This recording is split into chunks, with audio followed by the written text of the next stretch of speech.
तो कक्षा 10 के मेरे प्यारे विद्यार्थियों, आज मैं एक बार फिर से आपके बीच वाच्य तथा वाच्य परिवर्तन पाठ के दूसरे भाग को लेकर उपस्थित हूँ। बेटा, इसके पहले इस पाठ का वाच्य तथा वाच्य परिवर्तन पाठ का प्रथम भाग जो था, आशा करता हूँ कि आप उसका अवलोकन कर चुके होंगे, उसमें दी हुई सामग्रियों को आप पढ़ चुके होंगे। हमने पिछले वीडियो में बेटा बताया था, थोड़ी सी चर्चा हम लोग पिछली वीडियो की करते हैं। हमने आपको समझाया था कि वाच्य क्या है। वाच्य का इंग्लिश वर्जन हमने वॉइस बताया। आपको ये भी बताया कि कर्तृवाच्य, कर्मवाच्य और भाववाच्य वाच्य के 3 भेद हैं। 2 भेदों की चर्चा वाच्य का अर्थ एवं परिभाषा सहित कर्तृवाच्य और कर्मवाच्य उसके 2 भेदों की भी चर्चा आपके प्रथम भाग में की जा चुकी है। मेरे प्यारे विद्यार्थियों, आज मैं वाच्य के तीसरे पार्ट भाववाच्य को लेकर आपके बीच उपस्थित हूं।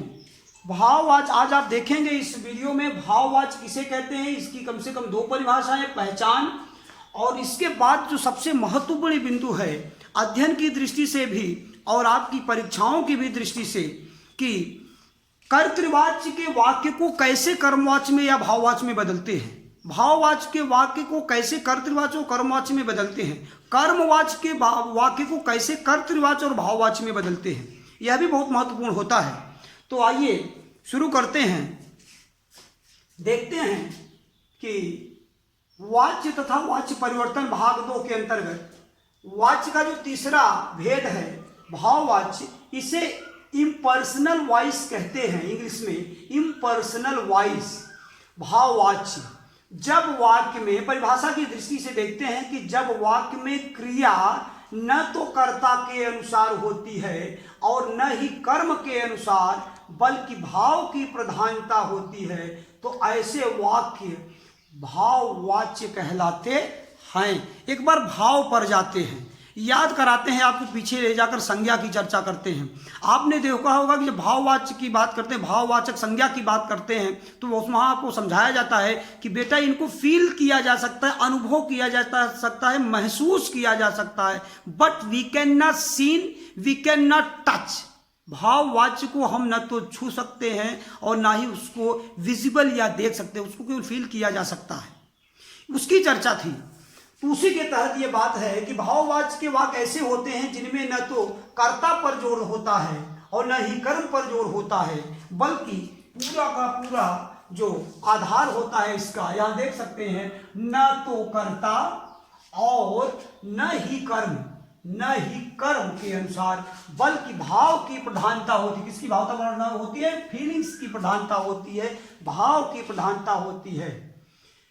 ऐसे वाक्य भाववाच्य कहलाते हैं। एक और छोटी सरल सी बहुत सारगर्भित परिभाषा, भाव की प्रधानता वाले वाक्य भाववाच्य कहलाते हैं।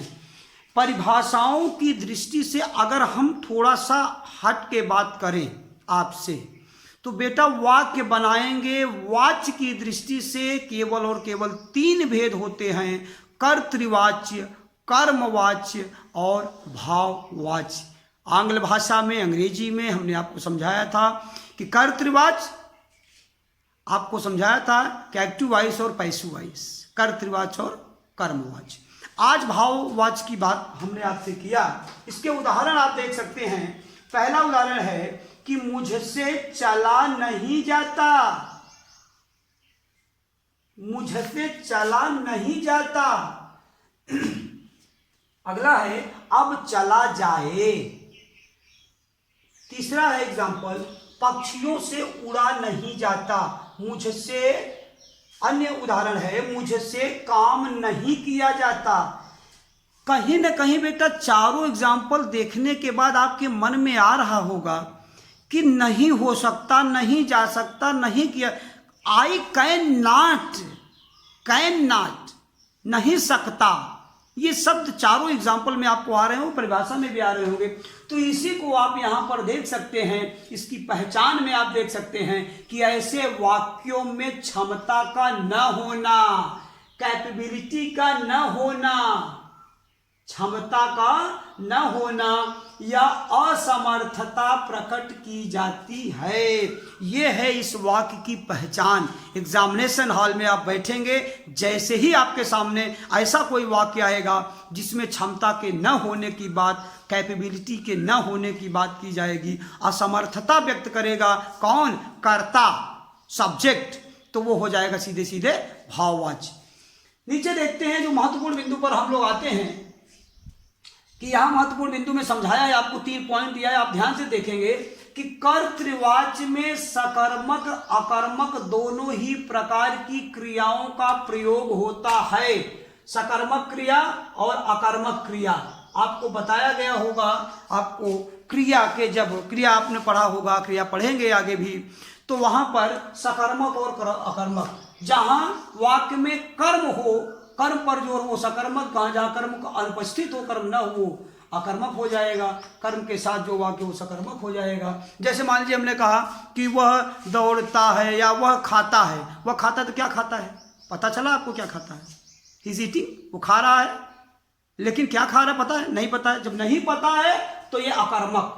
अगर वो सेब खा रहा है, मैंने बता दिया, तो क्रिया का प्रभाव जिस पर पड़ता है वही कर्म है, और आपको पता चल गया कि वो क्या खा रहा है, तो सेब खा रहा है, तो ये हो जाएगा सकर्मक। तो कह रहे हैं कि कर्तृवाच्य के जो वाक्य होते हैं इसमें सकर्मक और अकर्मक दोनों प्रकार की क्रियाओं का प्रयोग होता है। लेकिन सेकंड पॉइंट इंपॉर्टेंट जो है, महत्वपूर्ण बिंदु का जो दूसरा पॉइंट है मेरे प्यारे बच्चों, ये कह रहा है कि कर्मवाच्य में क्रिया सदैव सकर्मक होती है। बहुत ही इंपॉर्टेंट पॉइंट, आपका क्लू है ये, इसको कहते हैं क्लू, इसको कहते हैं की। ये आपका इंपॉर्टेंट जिसको आप कहते हो कि कर्मवाच्य में क्रिया सदैव माने हमेशा सकर्मक ही होती है, जबकि कर्तृवाच्य में अकर्मक भी हो सकती है, अर्थात दोनों होती है, दोनों प्रकार क्रियाओं का प्रयोग होता है। लेकिन कर्मवाच्य में केवल क्रिया किसकी होती है? सदैव सकर्मक। तीसरा देखते हैं भाववाच्य में क्या होता है। कहने कि भाववाच्य की क्रिया सदा अन्य पुरुष पुल्लिंग एक वचन, यहां हमने पुरुष 2 बार हो गया, इसको हम इरेज कर देते हैं। कह रहे हैं कि भाववाच्य की जो क्रिया होती है वो अन्य पुरुष पुल्लिंग एक वचन में हो रहती है हमेशा। अब ये अन्य पुरुष को थोड़ा सा समझ लेंगे। मैं, मेरा, मुझे, मुझको, ये क्या है?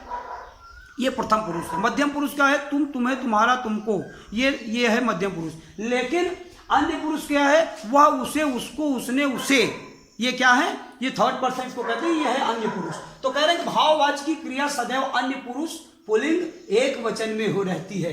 फिर से ध्यान देंगे। अब करें बेटा, एक चीज आपने देखा होगा, क्रिया का ही खेल है। Whole game is related to verb. पूरी का पूरा जो खेल आप बेटा देख रहे हो, वाच्य का पूरा खेल क्रिया पर आधारित है, क्रिया पर निर्भर है। ध्यान देंगे, नोट में हमने विशेष पॉइंट आपके लिए निकाला हुआ है आपके अध्ययन सामग्री के में, कि वाच्य परिवर्तन के समय, ट्रांसफॉर्मेशन के समय, सेंटेंस ट्रांसफॉर्मेशन के समय, जब कर्तृवाच्य को कर्मवाच्य में या भाववाच्य में, भाववाच्य को कर्मवाच्य या कर्तृवाच्य में, कर्मवाच्य को कर्तृवाच्य या भाववाच्य में जब आप ट्रांसफर करेंगे, उस समय क्या होता है कि वाच्य परिवर्तन के समय लिंग, वचन, काल आदि पर ध्यान दिया जाना चाहिए, जिससे वाक्य का मूल स्वरूप बना रहना चाहिए। मतलब वर्तमान काल का वाक्य है, तो जब आप ट्रांसफर करेंगे कर्तृवाच्य से कर्मवाच्य में, तो वर्तमान का, जैसे हमने कहा वह खा रहा है, कर्तृवाच्य का एक उदाहरण लिया, वह खा रहा है। एग्जाम में कहा इसको आप कर्मवाच्य में बदलिए, हमने उदाहरण में भी मैं दे दूंगा कि आप कर्मवाच्य में बदलिए, तो वह खा रहा, उसके द्वारा खाया जा रहा है, यही आप ट्रांसफर कर। यहाँ ये नहीं कह पाएंगे कि वह खा रहा था, उसके द्वारा खाया जा रहा था, क्योंकि पास्ट में आप वाक्य को नहीं ले जा सकते, काल का ध्यान रखेंगे। वचन में क्या है? वह है, हमने कहा वह खा रहा है, तो आप ये नहीं कह सकते कि वे सब लोग, उन सब के द्वारा खाया जा रहा है। सब कहाँ से आ गया? तो वचन का भी ख्याल रखेंगे, तो काल का, वचन का, लिंग का भी ख्याल रखेंगे। वह खेल रही है, उसके द्वारा खेला जा रहा है, तो जब पुल्लिंग का पुल्लिंग में, स्त्रीलिंग का स्त्रीलिंग में परिवर्तन करेंगे। बहुत ही ध्यान देने की बात है। तो आई होप, मैं आशा करता हूं मेरे प्यारे बच्चों कि आपने कर्तृवाच्य, कर्मवाच्य, भाववाच्य और महत्वपूर्ण बिंदु, उसके बाद विशेष नोट पॉइंट जो है, ये सब आपने बहुत ही अच्छे से समझा होगा। और बार बार वीडियो को देखिए, पॉज करिए, उसको रोकिए, फिर से रिपीट करिए, ध्यान दीजिए। शायद आपको कहीं भी कंफ्यूज होने की ज़रूरत नहीं है। मेरे प्यारे बच्चों, अब मैं आगे चर्चा करता हूँ आज के अभ्यास कार्य की। और अभ्यास कार्य जो पहला है वो है भाववाच्य को उदाहरण सहित स्पष्ट कीजिए। भाववाच्य को उदाहरण सहित स्पष्ट कीजिए। आप देख सकते हैं भाववाच्य की एक से ज़्यादा 2 परिभाषाएं हैं, इसको आपको स्पष्ट करना है। ध्यान रहे, हम बार बार कहते हैं उदाहरण हमने भले ही यहाँ पर एक से ज़्यादा 1, 2, 3 और 4 उदाहरण दिए हैं, ये चारों उदाहरण आप इस प्रश्न के उत्तर में प्रयोग नहीं करेंगे। यही आपकी समझ की परख होती है। अगर आप ये अन्य उदाहरण अपने से बना ले रहे हैं, इसका मतलब आपने भाववाच्य को अच्छे से समझ लिया। दूसरा क्या है, भाववाच्य के 3 उदाहरण दीजिए। इस उत्तर के उदाहरण से भी ये अलग होगा, तीनों यहाँ से भी अलग होगा। इन उदाहरणों का प्रयोग आप अपनी नोट कॉपी में करेंगे, लेकिन इसके अतिरिक्त भी उदाहरणों को आप लिखेंगे, 3 उदाहरण। तीसरा जो कार्य है वो सबसे महत्वपूर्ण कार्य है, वो आपके तीनों वाच्यों को कवर करता है। कर्तृवाच्य, कर्मवाच्य और भाववाच्य तीनों की परख यहाँ पर आपके तीसरे अभ्यास कार्य में हो जाएगी। आप पूरी कोशिश करेंगे, ध्यान देंगे, आप पूरी कोशिश करेंगे, इसको करेंगे।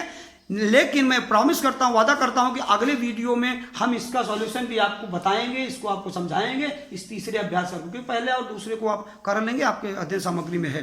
बातें करते हैं इस तीसरे की, क्या है कि निम्नलिखित वाक्यों को निर्देशानुसार परिवर्तित कीजिए। सुरेंद्र ने सुंदर गीत लिखे हैं। जैसा कि आप देख रहे हो, ये कर्तृवाच्य का वाक्य, आपको इसको कर्मवाच्य में बदलना है। उससे फल खाए जाते हैं, तो उससे हमने कहा था, उससे या के द्वारा या से, ये कर्मवाच्य का पहचान होता है, लेकिन इसको आपको बदलना है कर्तृवाच्य में। मुझसे पढ़ा नहीं जाता, भाववाच्य, नहीं पढ़ा जाता, तो अब इसको आपको बदल देना है कर्तृवाच्य में। हम इतना नहीं दौड़ सकते, इसको भी आपको भाववाच्य में बदलना है। नानी कहानी सुनाती थी, कर्मवाच्य में बदलना है। अब अगर मैं यहाँ पर दूसरा अगर बदल दूं, मैं जैसे कह दूं कि दादी कहानी सुनाती थी, तो दादी के द्वारा कहानी सुनाई जाती थी, ये है कर्मवाच्य में हो जाए। लेकिन आपको यहाँ लिखना है नानी कहानी सुनाती थी। तो मेरे प्यारे बच्चों, फिर से आप लोगों को सावधान करता हूँ, आप सुरक्षित रहिए, घर पर रहिए और खूब अध्ययन सामग्री आपके पास उपलब्ध हो रही है। खूब परिश्रम करिए, आप इसका अवलोकन करिए, दिए गए अभ्यास कार्यों को करिए। और आज के लिए इतना ही, मिलते हैं फिर अगले किसी नए विषय और नए सब्जेक्ट, नए बिंदु के साथ। तब तक के लिए धन्यवाद।